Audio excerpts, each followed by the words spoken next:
Assalamualaikum dear students, our subject is science for class 8 and our today's topic is pollution of air and water.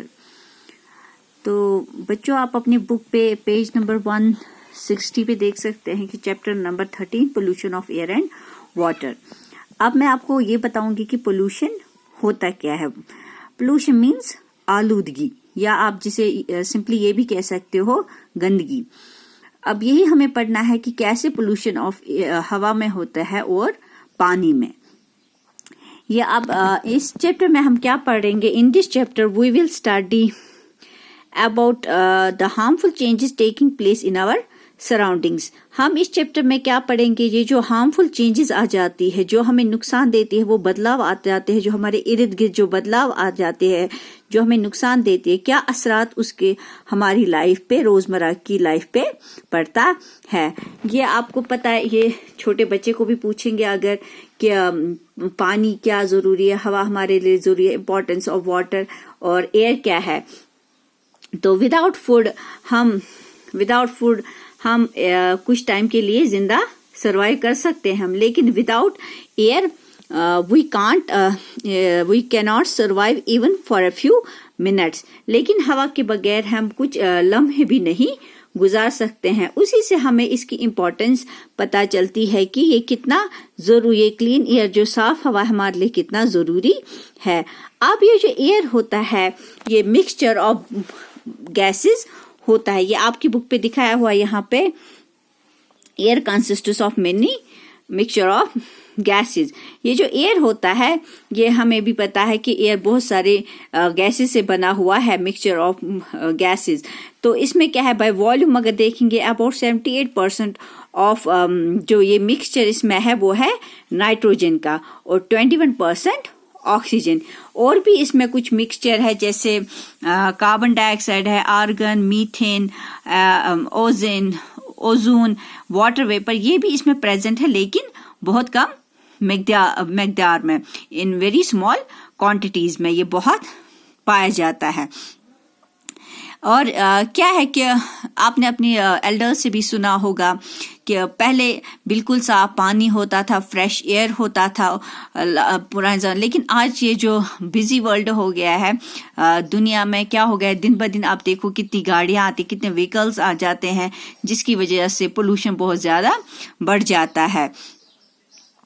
आपने ये भी देखा होगा कि ताजमहल का नाम आपने सुना ही होगा, जो आगरा में है. तो वो कैसे ये सुन के कि उसकी जो ब्यूटी होती है, खूबसूरती जो है उसकी, ये वाइट मार्बल आपने ऐसे भी चाहे देखा ना होगा, बुक पे भी बना के होता है. तो बिल्कुल वाइट मार्बल का सारा ये बना हुआ है अंदर से बाहर से. लेकिन किस वजह से इसकी जो इर्द गिर्द जो एरिया है जहाँ पे ताजमहल है, तो वहाँ पे ये किससे खराब होगा, इसकी ब्यूटी किससे खराब हो चुकी है, बाय एयर पोल्यूशन से. तो आज अब मैं आपको ये बताऊंगी कि एयर पोल्यूशन होता क्या है. What is air pollution. देखो बेटा, यहाँ पे आपकी बुक पे दिखा है, when air is contaminated by unwanted substances which have a harmful effect on both living and non living things. कहते हैं जब ये हवा कंटेमिनेटेड मीन्स खराब होता है, जब ये हवा खराब होता है किससे, गैर जरूरी चीजों से, जो हमारे चाहे वो लिविंग हो या नॉन लिविंग थिंग्स हो, जिन पे बुरा असर पड़ता है, उसी को हम कहते हैं एयर पोल्यूशन. मैं फिर से रिपीट करती हूँ, हवा में जो भी खराबी होती है, किस वजह उसमें गैर जरूरी चीजें मिलती है, जिसकी वजह से बुरे असरात लिविंग्स पे भी पड़ते हैं या नॉन लिविंग्स पे भी पड़ते हैं, जिसे हम कहते हैं एयर पोल्यूशन. तो एयर पोल्यूशन में क्या है, और आपने देखा होगा, हम अगर कुछ एक्सपीरियंस लेंगे, आप एक पार्क में जाओ, कितनी शांति होती है बिल्कुल. और अगर आप एक बिजी रोड पे जाओगे, या आपकी बुक पे भी दिखाया हुआ है बेटा, तो आप बिजी रोड पे भी जाओगे, वहाँ पे आप क्या करते हो, आपको धुएं से बिल्कुल आप भर जाते हो, तो खांसी आ जाती है. या आप ले लो एक रेजिडेंशियल एरिया या इंडस्ट्रियल एरिया में कितना फर्क होता है, या एक सिंपली एक गांव और एक कस्बे में भी आप देखो क्या होता है. कितना विलेजेस में ज्यादा धुआं तो नहीं होता है, एयर पोल्यूशन नहीं होता है बनिस्बत के टाउन में, कस्बों में ज्यादातर एयर पोल्यूशन, या सिटीज में आप देखो, बड़ी बड़ी सिटीज में आप देखो कि कितना एयर पोल्यूशन होता है। तो इसके बगैर भी do you know where the smoke could have come from, क्या आपको ये पता है कि ये जो स्मोक होता है, धुआं होता है, ये कहाँ से आता है, और धुएं के बगैर भी डस्ट, स्मोक, ये कहाँ से एटमॉस्फेयर से कैसे मिलता है। आज इस चैप्टर में हम यही पढ़ेंगे कि how does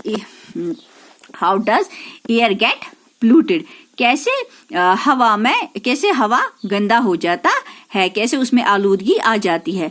the substances which contaminate the air are called air pollutants, कहते हैं वो सबस्टेंसेस जो हवा को खराब करती हैं, जैसे कि मैंने कहा था अनवांटेड सबस्टेंसेस, जो भी गैर जरूरी चीजें होती हैं इसमें मिलती है हवा में, उन्हीं सबस्टेंसेस को जो खराब करती है हवा को, उसको हम बोलते हैं एयर पोल्यूटेंट्स। उसके बगैर समटाइम्स सबस्टेंसेस में कम फ्रॉम नेचुरल रिसोर्सेज, ये जो सबस्टेंसेस होती है जो कंटेमिनेट, गंदा करती है, हवा को खराब कर देती है, तो वो कहाँ से आ जाती है, कभी कभी वो नेचुरल सोर्सेज से आ जाती है, जैसे कि स्मोक ये नेचुरल है, and dust arising from forest fire से कहाँ से आ जाती है ये डस्ट और ये स्मोक, जब जंगलात जल जाते हैं या वॉल्केनिक इरप्शंस हो जाते हैं तो बिल्कुल स्मोक, डस्ट, धुआं जैसे उड़ता है। Pollutants are also added to the atmosphere by human activities, हम ये नहीं कहेंगे कि नेचुरल सोर्सेज की वजह से एयर पोल्यूशन हो जाता है, बल्कि ये जो पोल्यूटेंट्स है, एयर पोल्यूशन, ये एयर पोल्यूटेड होता है, ये ह्यूमन एक्टिविटीज से भी हो सकता है। The sources of air pollutants, क्या सोर्सेज है एयर पोल्यूटेंट्स की जिसकी वजह से एयर, हवा में आलूदगी आ जाती है, वो है फैक्ट्रीज की वजह से, पावर प्लांट्स जो लगाए जाते हैं, या ऑटोमोबाइल्स, गाड़ियों की बात करेंगे, व्हीकल्स की, एंड बर्निंग ऑफ फायरवुड, जो हम लकड़ी जलाते हैं, एंड डंग केक्स, गोबर होता है उसे भी हम जला के ये धुआं और ये डस्ट, धुआं जो निकलता है उससे सारा ये जो एयर होता है ये इसमें पोल्यूशन आ जाता है, गंदगी आ जाती है। यहाँ पे आपकी बुक पे दिखाया है स्मोक फ्रॉम ए फैक्ट्री, कैसे एक फैक्ट्री से ये स्मोक निकलती है जो बिल्कुल आसमान में, जो हवा में मिल जाती है, जिसकी वजह से एयर में आलूदगी आ जाती है, गंदगी आ जाती है। उसके बगैर भी आपने देखा होगा, you might have read in the newspapers that respiratory problem, अक्सर बच्चों में, आप छोटे बच्चों में देखो दिन ब दिन चेस्ट प्रॉब्लम्स हो जाती है, उनकी रेस्पिरेटरी छातियां खराब हो जाती है दिन ब दिन, चाहे छोटा बच्चा पैदा होके ही बच्चे का चेस्ट खराब होता है। वो क्या वजह होता है, ये जो बच्चे होते हैं इनकी चेस्ट खराब हो जाती है, क्योंकि इसकी वजह है एयर पोल्यूशन। अक्सर एयर पोल्यूशन, रेस्पिरेटरी प्रॉब्लम्स जो होती है ये किससे होती है, एयर पोल्यूशन से, क्योंकि जब ये सांस अंदर हम लेते हैं, जब हम ऑक्सीजन अंदर लेते हैं, यही हवा लेते हैं जिसमें ऑलरेडी एयर खराब गंदा हो चुका होता है, यही हमारे अंदर चला जाता है, तो हमें रेस्पिरेटरी प्रॉब्लम्स स्टार्ट हो जाती है। तो let us now try to find out the substances or pollutants which are present in the polluted air, कि हम कोशिश करते हैं कि कैसे हम ये चीजें जो हवा में मिलती है, या ये पोल्यूटेंट्स जो होते हैं, जिन्हें हम पोल्यूटेंट्स कहते हैं, जो प्रेजेंट होती है हवा में, कैसे हम इसको बाहर निकालेंगे, कैसे हम इसे साफ कर सकते हैं। हैव यू नोटिस, क्या कहते हैं कि क्या आपने देखा है कि दिन ब दिन इंक्रीजिंग हो जाती है, गाड़ियां इंक्रीजिंग हो जाती है, बढ़ जाती है। पहले तो इतनी गाड़ियां होती नहीं थी, इसलिए इतना पोल्यूशन नहीं होता। अब दिन ब दिन आप देखो कि शहरों में, क्या विलेजेस में भी देखो कितनी गाड़ियां, व्हीकल्स दिन ब दिन उनकी इंक्रीजिंग होती है, जिसकी वजह से ये एयर पोल्यूशन दिन ब दिन बढ़ता है। जैसे कि हम व्हीकल्स में देखते हैं, vehicles produce high levels of pollutants like carbon monoxide, कहते हैं ये जो व्हीकल्स होते हैं उसमें बहुत ज्यादा हाई लेवल्स की पोल्यूटेंट्स होते हैं, जिसमें कार्बन मोनोऑक्साइड होता है, कार्बन डाइऑक्साइड होता है, नाइट्रोजन ऑक्साइड एंड स्मोक होता है। इन व्हीकल्स में हाई लेवल्स ऑफ पोल्यूटेंट्स होते हैं इन गाड़ियों में, जैसे कि आपके यहाँ पे फिगर पे दिखाया है 13.3 एयर पोल्यूशन ड्यू टू। यहाँ पे आप देखो कैसे ये गाड़ियां कितना धुआं डाल रही है, जिसकी वजह से एयर पोल्यूशन हो जाती है। ये जो कार्बन मोनोऑक्साइड है इज प्रोड्यूस्ड फ्रॉम इनकम्प्लीट, क्या कहाँ से निकलता है, ये प्रोड्यूस कहाँ से होता है, जब इनकम्प्लीट पूरी तरह से कंप्लीट बर्निंग नहीं हो जाती है और फ्यूल्स की इनकम्प्लीट बर्निंग हो जाती है, जैसे कि petrol and diesel. It is a poisonous gas. ये जो कार्बन मोनोऑक्साइड है ये बहुत ही जहरीला गैस होता है। It reduces the oxygen carrying capacity of the blood. ये रिड्यूस करता है, जो हम ऑक्सीजन अंदर लेते हैं ये उसको रिड्यूस करता है कैपेसिटी ऑफ द ब्लड। तो बच्चों इसमें आपको ये तो इतना क्लियर हुआ होगा कि कैसे ये एयर पोल्यूशन हो जाता है।